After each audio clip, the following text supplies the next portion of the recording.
Non, il n'y a pas de fatalité. Non, nous n'avons pas eu le choix, nous avons dû nous adapter. Nous avons fait comme nous avons pu. Pouvons-nous changer les choses?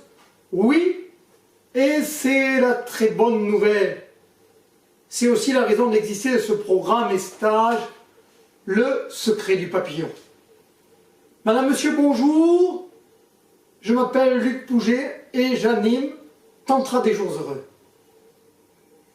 Plus je vais dans le Tantra, et moins je peux le dissocier de la thérapie, car c'est par ces prises de conscience que viendront les transformations de chacun d'entre nous.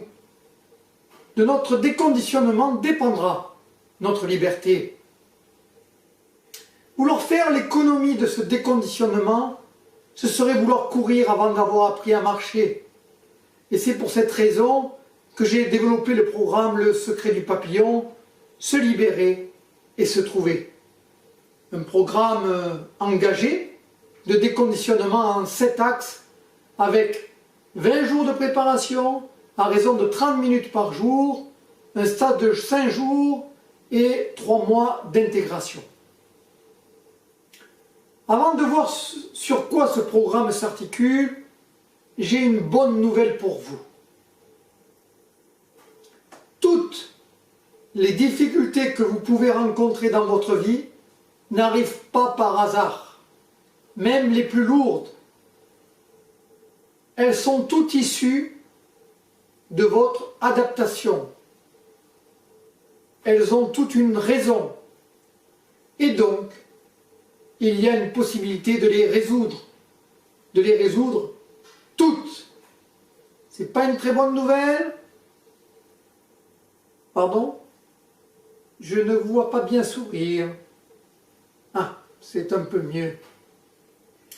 Ok, alors nous allons essayer de comprendre comment nous avons fonctionné.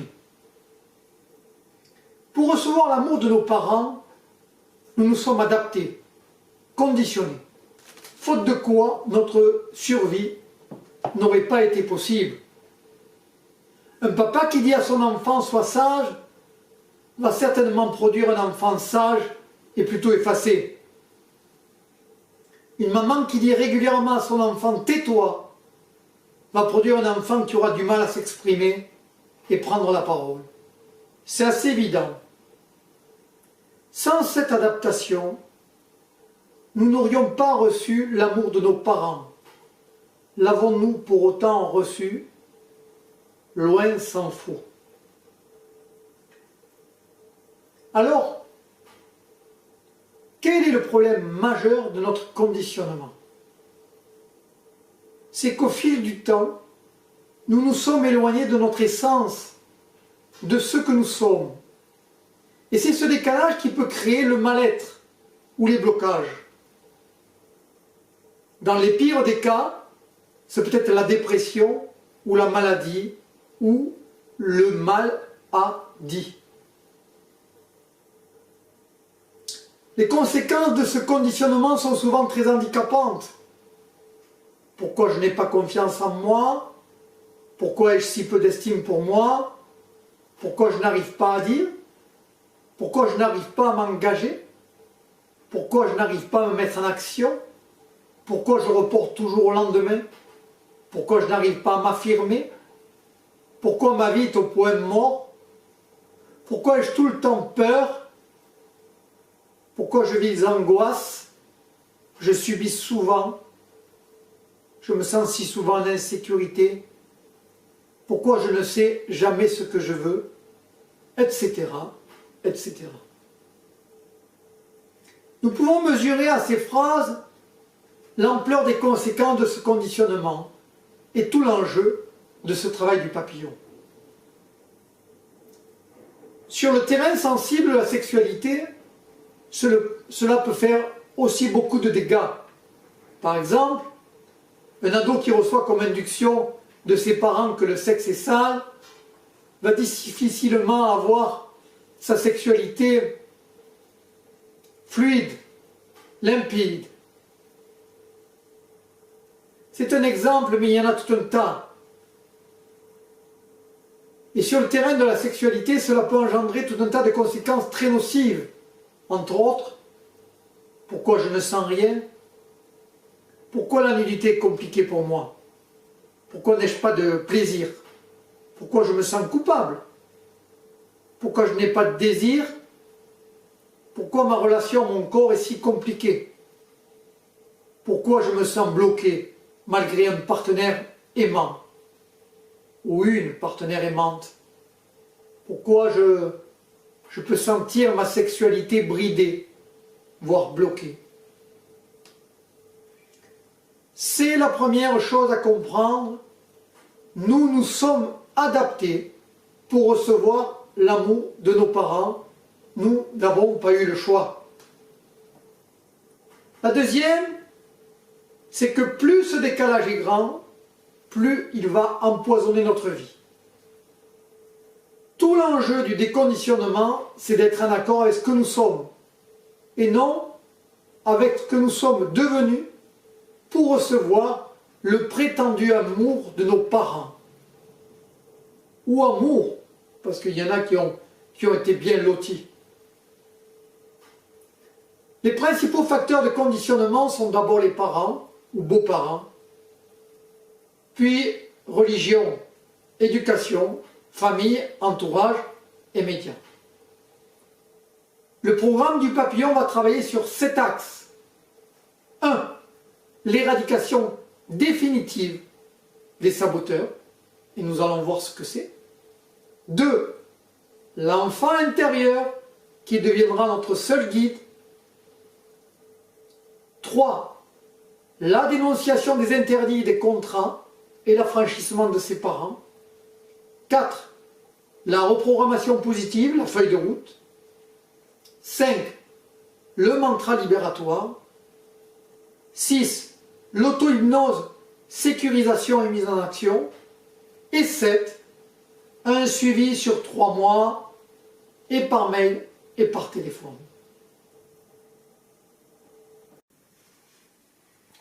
Nous allons commencer avec le premier axe, l'éradication des saboteurs.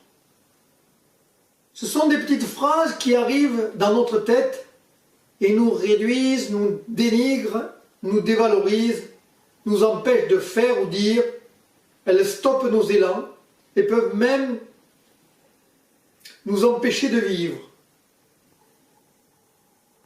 Elles sont négatives et reviennent de façon quasi permanente.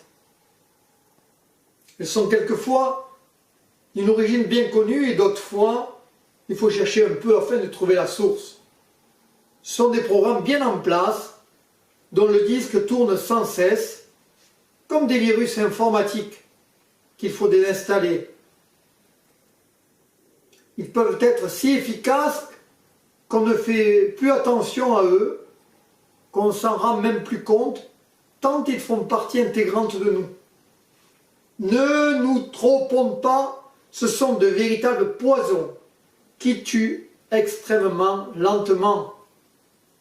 Ils attaquent notre confiance et l'estime de nous et font de monstrueux dégâts. Il y a 3 sortes de saboteurs. Les saboteurs psychologiques, par exemple, je ne serai pas à la hauteur, je n'y arriverai pas, je ne le mérite pas, je vais être ridicule, ça ne va pas lui plaire, c'est à cause de moi, je ne suis pas aimable, je ne suis pas assez important ou importante, je ne suis pas digne d'intérêt, je ne suis pas à ma place, ça n'en vaut pas la peine, c'est un détail, etc., etc., etc. C'est toujours une petite phrase qui revient sans cesse.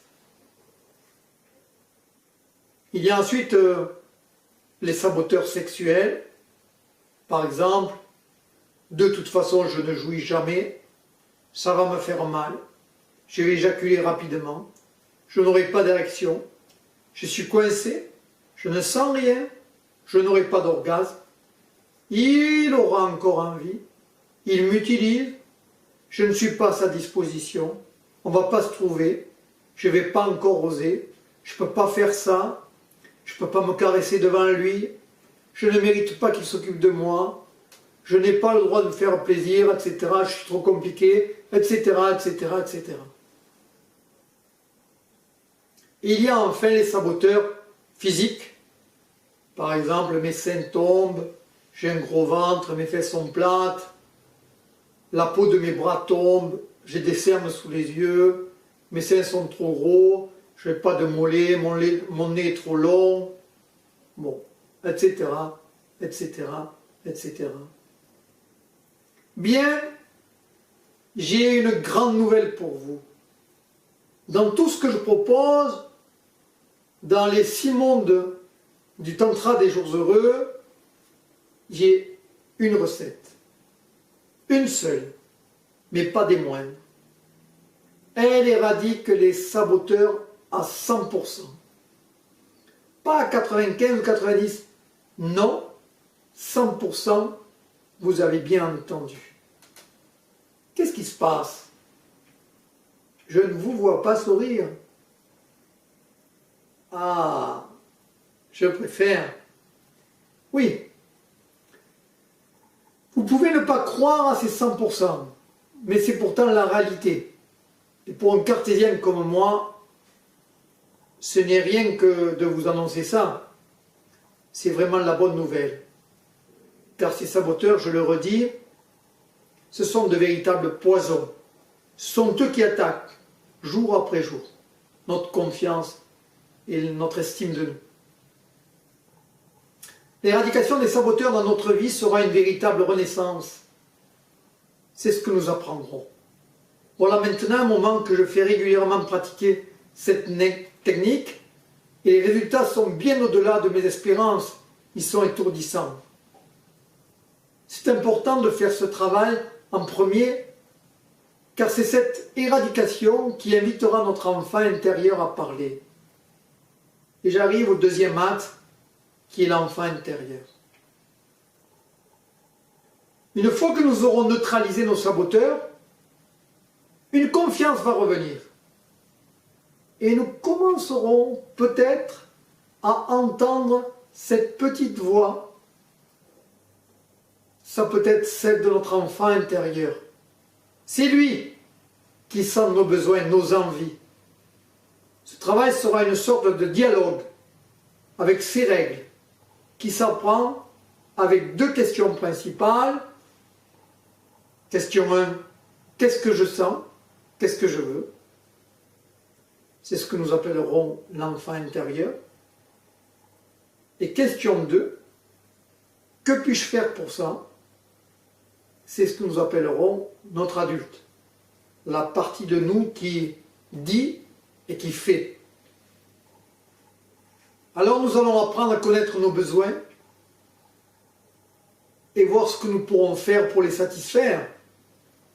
Et la magie, c'est que chaque fois que nous ferons quelque chose de bon pour nous, notre enfant intérieur ressentira immédiatement de la joie. Non, ce n'est pas inné, cela nécessite un apprentissage avec des règles bien précises. C'est ce que nous ferons en second. Le troisième axe de travail du papillon sera de dénoncer les interdits et les contrats. Ce sont des engagements inconscients ou conscients que l'on a principalement avec ses parents ou ses beaux-parents. Ils ne sont pas anodins et peuvent être actifs très longtemps, tant que nous ne les désactiverons pas. Nous pouvons bien sentir que quelque chose bloque, coince, sans savoir exactement pourquoi. Ce doit être un indice pour nous mettre sur la piste des interdits ou des contrats, et je vais les différencier. Les interdits sont donnés par quelqu'un. Par exemple, une mère qui empêche de voir le sexe et les plaisirs du corps comme quelque chose de beau et de sacré, crée un interdit. Une mère qui dit à sa fille que la masturbation est honteuse, crée un interdit. Un père qui empêche sa fille de sortir et de s'ouvrir aux hommes, crée un interdit. Un père qui dit toujours dans la vie il n'y a que le travail qui compte, crée un interdit. Celui de s'amuser, de prendre plaisir. il crée l'obligation de travailler sans relâche. Après les interdits, il y a les contrats. Les contrats, c'est nous qui nous les donnons. Par exemple, un petit garçon dont le papa est mort quand il avait 2 ans et dont la mère est tombée en dépression et l'a laissé à sa grand-mère et au pensionnat, s'établira le contrat de protéger sa maman et de ne pas s'engager avec une autre femme. Bien sûr, ces contrats-là sont inconscients. Seul le temps permet de les mettre à jour. Ou un processus. Et bien sûr, il peut y avoir autant de contrats qu'il y a d'histoires.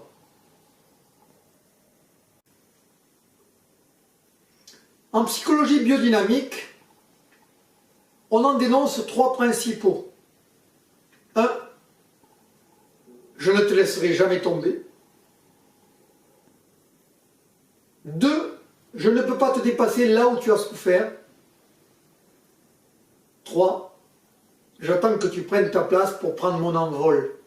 Bien sûr, ces contrats s'adressent principalement aux parents. Et certains peuvent se cumuler. Comme je suis comme toi, maman, ou je suis comme toi, papa. Et cela complique encore la situation. Bien sûr, tous nous réduisent de notre liberté. Tant que ces interdits contrats ne sont pas dénoncés, ils seront actifs. C'est ma grande découverte. Tant que ces interdits et contrats ne seront pas dénoncés, ils seront actifs.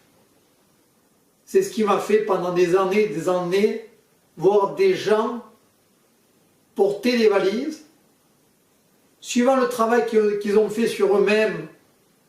Ils pouvaient voir les valises, les identifier, pour autant, ils ne pouvaient pas ouvrir la main pour lâcher la valise, et c'est à l'origine du processus du papillon. C'est un enjeu majeur. C'est la condition de notre liberté. C'est notre affranchissement par rapport à nos parents. Cela ne peut-il pas se faire naturellement? Non, je ne crois pas. Et c'est tout le souci. Et ne croyez pas que la mort d'un parent libère d'un contrat ou d'un interdit. La prise de conscience ne suffit pas. Que ce soit par soi-même ou l'aide d'un thérapeute, seul un travail de rupture ou de dénonciation dont vous êtes entièrement responsable peut vous libérer de ces engagements. D'abord, cela nécessitera de les identifier. Ensuite, nous les dénoncerons avec un protocole précis afin de les désactiver. Nous le ferons à plusieurs reprises, sous plusieurs formes. C'est à chacun de nous de faire ce travail, sinon ces interdits ou contrats resteront actifs incroyablement longtemps. J'ai même la croyance que nous pouvons les transmettre à nos enfants. C'est de là qu'est né le programme du papillon, de voir des stagiaires tenir ces valises, des fois très lourdes, d'en être plus ou moins conscient, plutôt moins d'ailleurs, d'y avoir travaillé, sans pour autant s'en être libéré, et sans pour autant lâcher cette main qui tient cette valise qui pèse tant. Pour la lâcher, il faut dénoncer. C'est ce que nous ferons en faisant appel, entre autres, à un rituel, en dehors de l'aspect désuet que peuvent avoir a priori le rituel. Je ne connais rien de plus puissant pour enraciner et changer les programmes. Le 4e axe sera la reprogrammation positive. Une fois les programmes négatifs et nocifs neutralisés, nous allons devoir les remplacer par des programmes positifs. C'est peut-être la partie la plus importante du papillon, car elle installe l'enracinement définitif. Et c'est en cela que le programme du papillon est exceptionnel. Après 20 jours de préparation en raison de 30 minutes par jour, 5 jours de stage intensif comme un acte de rupture et 3 mois d'intégration en raison de 20 à 30 minutes par jour, chaque participant sortira du papillon avec une feuille de route spécifique à chacun, à lire et relire tous les matins, et dans laquelle seront rassemblées entre 30 et 50 invitations afin d'intégrer les nouveaux programmes. C'est la reprogrammation positive. C'est elle qui assurera la pérennité du processus. Le 5e axe sera le mantra libératoire. C'est un petit texte dans lequel chaque mot compte et que recevra chaque papillon en sortie de stage. Il va rassembler toutes les nouvelles demandes du papillon. Il est une transgression de ce conditionnement et va reprogrammer jour après jour la renaissance du papillon. C'est un texte à pouvoir, c'est un peu le côté lumière, alors que les dénonciations seraient le côté ombre. Ce texte, ce mantra libératoire, est essentiel dans ce processus.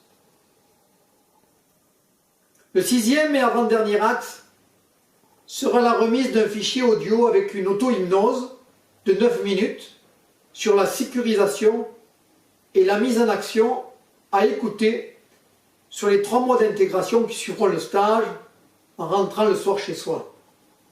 Elle servira à ancrer définitivement le processus. Le dernier, 7e axe, sera une assistante post-papillon sur 3 mois. L'apprentissage de l'adulte et la reprogrammation nécessitent de s'inscrire dans le temps. Je vous ai parlé de ces 20 à 30 minutes par jour. Chaque papillon fraîchement né travaillera sa feuille de route. Il ne sera pas livré à lui-même et lâché dans cette nouvelle nature ou dans cette nouvelle vie. On ne défait pas en 4 jours ce qu'on a mis en place dans une vie. Il faut du temps pour mettre en place les nouveaux programmes. 3 mois seront minimum. Et chaque papillon enverra tous les lundis un mail afin de partager les victoires et les coups de mou, s'il y en a, à son groupe. Alors cela me permettra aussi d'intervenir au besoin, soit par mail, soit par téléphone, pour assurer ce suivi dans le temps. Le processus du papillon se sera alors étalé sur 4 mois. Un des endroits où vous enregistrerez immédiatement des résultats, c'est votre joie. Ce sera une véritable renaissance. Mais le meilleur reste à venir. Les changements vont être très significatifs dans tout un tas d'autres domaines, comme le positionnement, la confiance, le choix, dire, exprimer, l'estime de soi. Un autre point qui me paraît essentiel et qui m'interpelle toujours, c'est le silence des thérapeutes sur le processus de leurs patients. Or, pour moi, la compréhension est la porte royale pour entamer le changement. Dès le 4e jour du stage, chaque participant sera en mesure de décrypter son processus très clairement, de l'énoncer et de comprendre comment il s'est construit, comment il a fonctionné et comment son histoire a créé chez lui les difficultés qu'il rencontre aujourd'hui dans sa vie. ça me paraît essentiel pour avancer et cela fera gagner à chacun de nombreuses séances, voire années de thérapie. Mais surtout, ça nous permettra de dissoudre ces difficultés et c'est tout le sens de ce processus. Alors, peut-on se passer de ce type de programme de déconditionnement? Oui et non. Oui, bien sûr, avec le temps, seul ou avec un thérapeute, on fait des prises de conscience et on peut entamer un déconditionnement. Mais tout ne sera pas possible, car une des conditions est, à mon sens, la dénonciation des interdits ou contrats pour les désactiver. Et ça nécessite un protocole particulier. C'est ce qui nous fait porter aussi longtemps, et voire même en transgénérationnel, ces valises. La question est simple. Avez-vous le temps d'attendre? Souhaitez-vous encore porter longtemps ces valises ou passer à autre chose et profiter de la vie? Si vous en avez assez, alors le processus du papillon vous attend. C'est toujours difficile d'être conseillé tout en offrant quelque chose, mais si vous aviez un seul cadeau à vous faire dans votre vie, un seul stage à vous offrir, sans aucun doute, je vous invite à vous offrir celui-ci. Prenez donc quelques minutes pour lire sur mon site les commentaires des premiers papillons, de leur retour. Ok, mon ego va un peu sourire, mais ça vaut la peine. Retenez ceci. Personne ne fera à notre place ce que nous devons faire pour nous. Et si un temps nous avons dû subir notre histoire, nous adapter, aujourd'hui, nous avons le choix de la reprogrammer pour être libre et se trouver. C'est de notre seule et unique responsabilité. N'oubliez pas, toutes les difficultés que nous pouvons rencontrer dans nos vies sont issues de notre adaptation et nous pouvons donc toutes les résoudre. Toutes. J'aurai grand plaisir à vous accompagner dans ce travail, dans cette renaissance. Merci et soyez les bienvenus.